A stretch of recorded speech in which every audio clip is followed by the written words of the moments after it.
Emma sat at the edge of her small kitchen table, a cup of tea growing cold in her hands. Outside the window, the rain pattered softly, blurring the city skyline.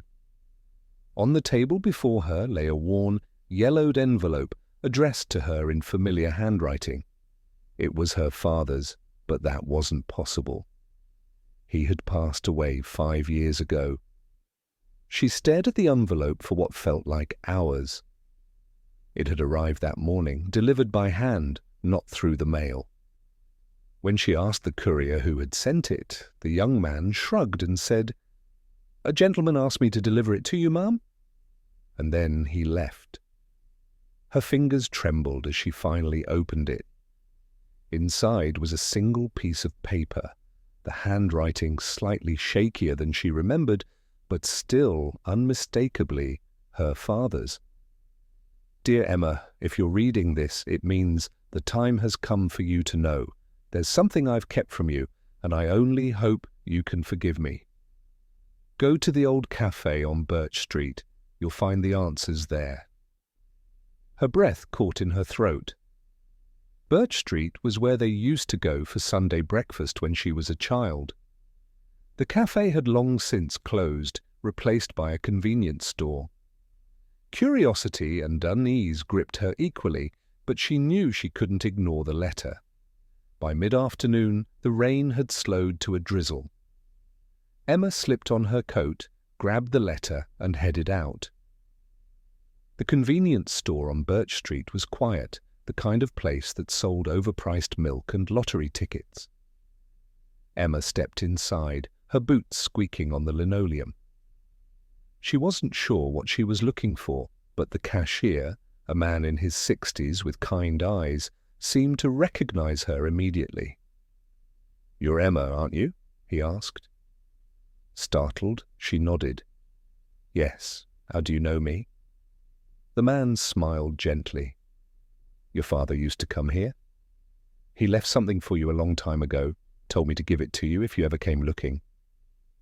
He disappeared into a back room and returned with a small wooden box.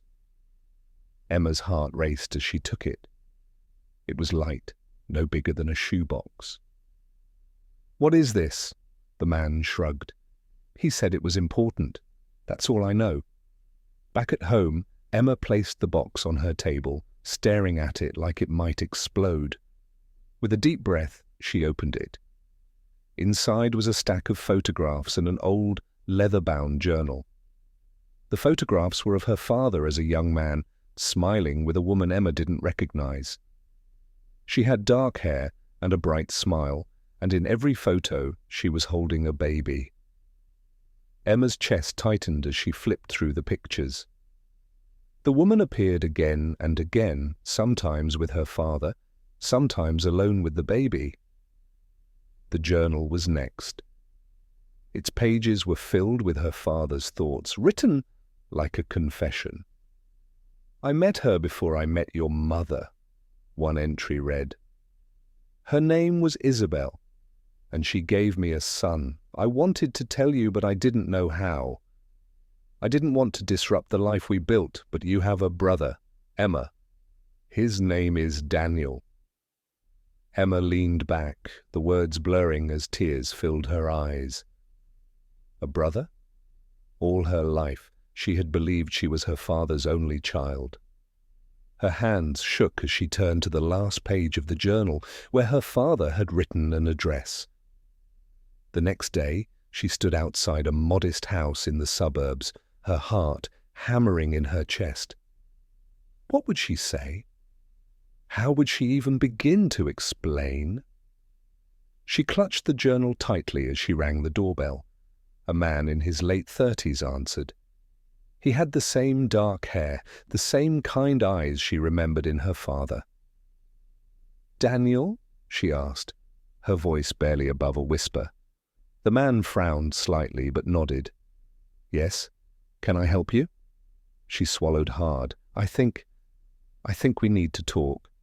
Hours later, they sat in his living room, the journal open on the coffee table between them. Daniel had listened quietly as Emma explained everything, his expression a mixture of shock and quiet understanding. "I always wondered about him," Daniel said finally, his voice soft. "My mum told me he had another family, but she didn't say much.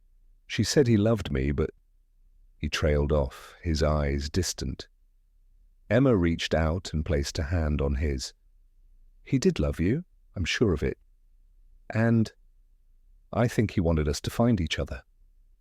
For the first time, Daniel smiled. Maybe this is his way of bringing us together. The rain had stopped by the time Emma left Daniel's house, the sky clear and bright. She felt lighter than she had in years, as though a missing piece of her life had finally clicked into place. Her father was gone, but his last letter had given her something priceless: family.